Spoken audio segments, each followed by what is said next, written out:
Hoje aqui no programa nós vamos falar sobre progéria, o envelhecimento precoce, e o Dr. Caio Brusaca, nosso geneticista, está aqui para conversar conosco, tirar nossas dúvidas. Doutor, seja muito bem-vindo.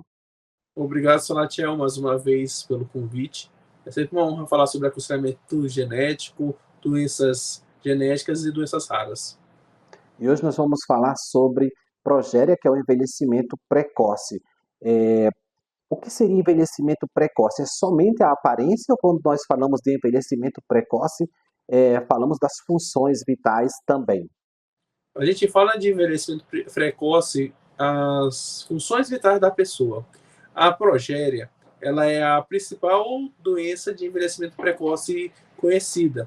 E também é conhecida como a doença de Hutchinson-Gilford.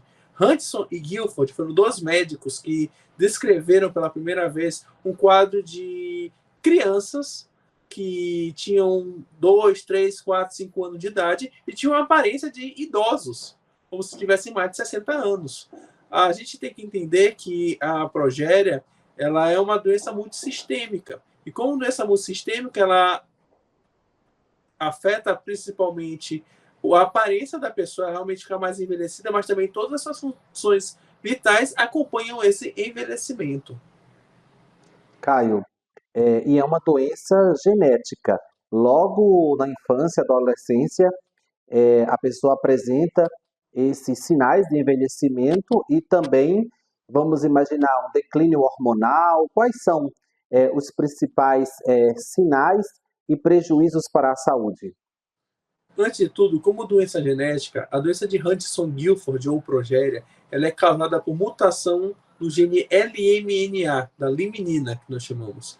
E essa mutação nessa proteína, ela causa diretamente esse envelhecimento precoce. A gente tem que lembrar que a expectativa de vida de uma pessoa que tem progéria é em torno de 13 anos de vida. Ou seja, ela não chega nem à adolescência por conta do envelhecimento precoce.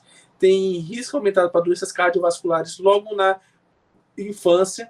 E essa doença foi uma das doenças que foi a base para aquele filme, O Misterioso Caso de Benjamin Button, onde o Benjamin Button ele nasce já como muito envelhecido e depois ele vai rejuvenescendo, mas claro que isso não acontece na doença progéria, mas só para exemplificar um caso que ficou muito famoso. A gente tem que lembrar que a progéria é uma doença ultra rara, sua frequência é menos de 1 para 100 mil, e poucas vezes a gente vai ouvir falar sobre essa condição. Tanto que quando se encontra um caso de Hutchinson-Gilford, normalmente as pessoas elas passam em programas televisivos por conta de sua raridade e sua curiosidade por ser uma doença de envelhecimento precoce.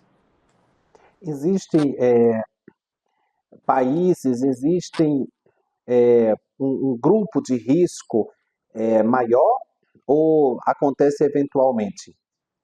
Essa condição está muito relacionada com a idade paterna avançada, diferente da história da síndrome de Down e da síndrome do Edwards que está relacionada com a idade da mãe. Aqui está muito relacionado com a idade do pai, onde ocorre uma mutação nova no gene LMNA, que é o gene da laminina.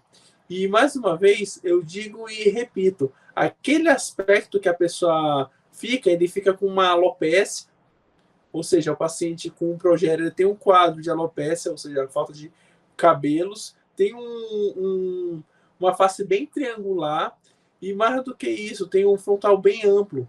E realmente ele lembra muito uma pessoa mais envelhecida.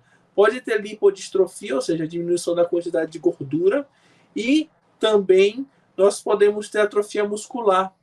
Na atrofia muscular, é mais outro sinal que vai lembrar a questão do envelhecimento precoce. Por isso que é uma condição que é muito grave para a pessoa e ela também pode levar a atraso do desenvolvimento, ou seja, demorar para andar e demorar para falar. Caio, e mesmo o diagnóstico precoce é irreversível? Infelizmente, hoje ainda não existe um remédio para a doença de Hutchinson-Gilford. E por conta da baixa expectativa de vida, acaba que prejudica muito a qualidade de vida da pessoa que tem progéria. Mas, claro, a gente tenta melhorar essa qualidade de vida a partir do momento que nós temos um diagnóstico correto e a gente consegue tentar amenizar os efeitos desse envelhecimento precoce. Outra situação que é muito comum é baixa estatura e baixo ganho de peso. Por isso que a pessoa acaba aparecendo também muito debilitada, a criança com Hanson-Gilford. Outra questão, sobre a prevenção, já que se sabe que tem uma relação, né, com o pai, já com uma idade avançada, que pode ter um comprometimento da qualidade dos espermatozoides. Hoje, a reprodução assistida avançou muito. Tem como fazer esse rastreio, saber se a qualidade do material genético do homem, da mulher, é seguro para pensar no filho, né? O planejamento familiar é sempre muito indicado. Quando a gente fala em idade paterna, ainda não está tão estabelecido quanto a idade materna. Essa é a primeira questão que nós temos que entender. A segunda questão que nós temos que entender é que para doenças onde a mutação nova, ou seja, uma mutação nova na criança, ainda não existe teste genético para tentar predizer isso daí no embrião.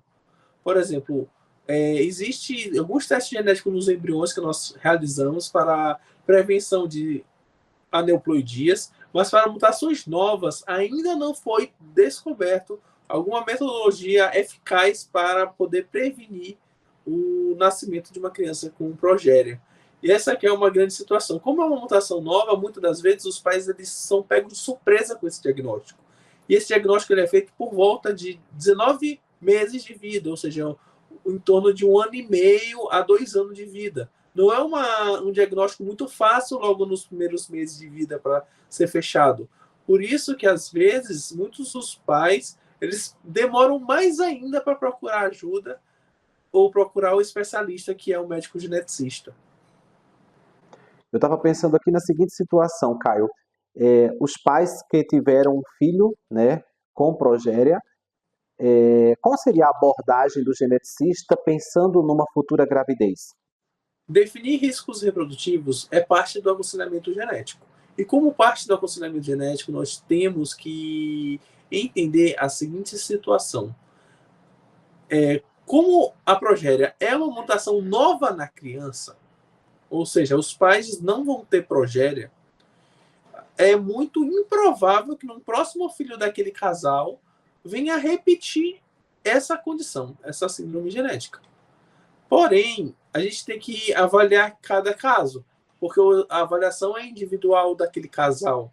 Mas isso, de um modo geral, para mutações novas, ou seja, o primeiro caso da família teve um caso com progéria, onde a gente confirmou com teste genético molecular, e sabe que os pais não são portadores de nenhuma mutação no GNL-MNA, a chance de acontecer de novo no próximo filho, ele tende a zero.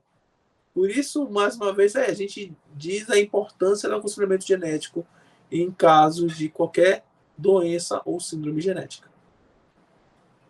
Isso também não isenta os pais, né, que tiveram filhos saudáveis acontecer de ter um segundo, terceiro filho com progéria. Isso mesmo. Isso eu tenho que dizer que ter um filho anterior normal não quer dizer que o próximo filho também venha a ser normal. Assim como ter um filho alterado não quer dizer que o próximo também vai vir a ser alterado. E o aconselhamento genético é primordial em todos esses casos. Excelente, Caio. Muito obrigado pelas informações. Volte outras vezes para conversar conosco, tirar nossas dúvidas. Muito obrigado, Salatiel, mais uma vez pelo convite.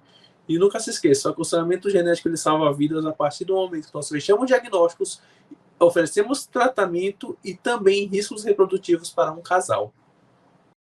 Muito obrigado você também pela companhia. Eu te espero no nosso próximo bate-papo aqui no Doutor TV. Mas até lá você pode conversar conosco, com a nossa equipe, através das redes sociais, especialmente o nosso perfil lá no Instagram, @canal Doutor TV. E não deixe de se inscrever também lá no nosso canal no YouTube e ativar o sininho para receber as notificações de vídeos novos que nós preparamos e publicamos para vocês todos os dias.